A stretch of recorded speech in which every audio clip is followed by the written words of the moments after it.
Tyrannosaurus rex was a theropod dinosaur from the late Cretaceous. It was discovered by Barnum Brown in 1902, and described by Henry Fairfield Osborn in 1905. It lived in North America from 83.6 to 66 million years ago, and was one of the largest theropods to ever live. It is estimated to be around 12 meters long and between 4.6 to 6 meters tall. T-Rex is the most powerful theropod we currently know of. This is mainly demonstrated in the animal's skull. T-Rex had a thick, wide skull, with fused bones. A common misconception is that T-Rex had poor eyesight, but that's completely untrue. In 1993, Kent Stevens, a professor at the University of Oregon, studied the eyesight of a few dinosaurs, and determined that T-Rex had better eyesight than a hawk, and could have made out objects nearly 6 kilometers away. Its teeth were designed for crushing bone. This adaptation helped T-Rex kill and eat dinosaurs such as Triceratops,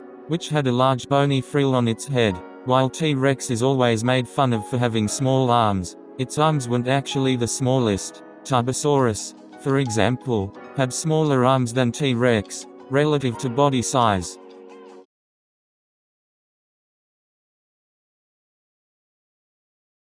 Tyrannosaurus lived in North America. During the Cretaceous, North America was divided into 3 islands, that eventually joined together. When the species first came about 83 million years ago, 2 of the islands had already merged, leaving the westernmost island, Laramidia, separated. Tyrannosaurus grew here for a few million years until Laramidia merged with Appalachia, the eastern island, and T-Rex spread eastward. During this time, North America was a tropical place, as evidenced by fossils of tropical pine tree relatives in places such as Utah. The Earth was warmer back then, meaning there weren't ice caps, and the sea level was higher. It would have felt similar to being in somewhere like French Polynesia, except with more land.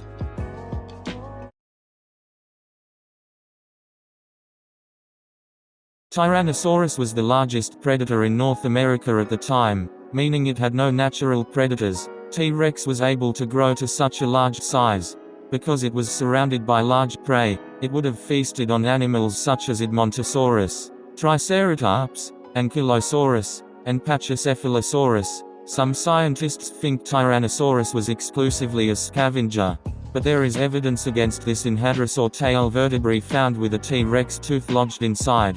This fossil showed evidence of healing, meaning the T-Rex that lost the tooth attacked a living hadrosaur. Some paleontologists also believe T-Rex to be a pack hunter. A group of tyrannosaur trackways found in Canada suggest this. It showed multiple tyrannosaurs going in the same direction at the same time, and keeping an even distance from each other. It's estimated the tyrannosaurs were in their late 20s to early 30s. If T-Rex was a pack hunter, it would have made survival easier, as the younger individuals would be protected, meaning the species had a higher chance of survival. If there were any older or weakened tyrannosaurs in the pack, then the stronger individuals would have been able to protect them.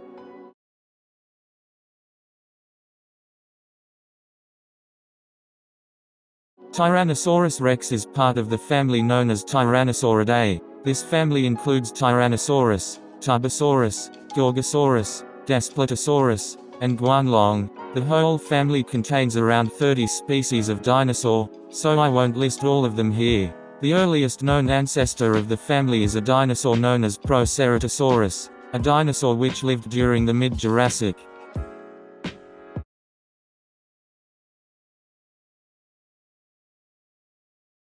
While this might upset people, T-Rex didn't roar, or at least we don't think it did. Chris Packham and a team of researchers from the University of Texas analyzed T-Rex's skull and determined it most likely couldn't roar, but instead made a low bellowing sound. They even compared it to the noise the T-Rex footsteps make in Jurassic Park, taking into account that T-Rex's closest living relatives are birds and crocodilians.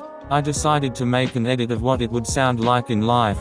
I did the same thing in my last video, so I'm just going to get to it now.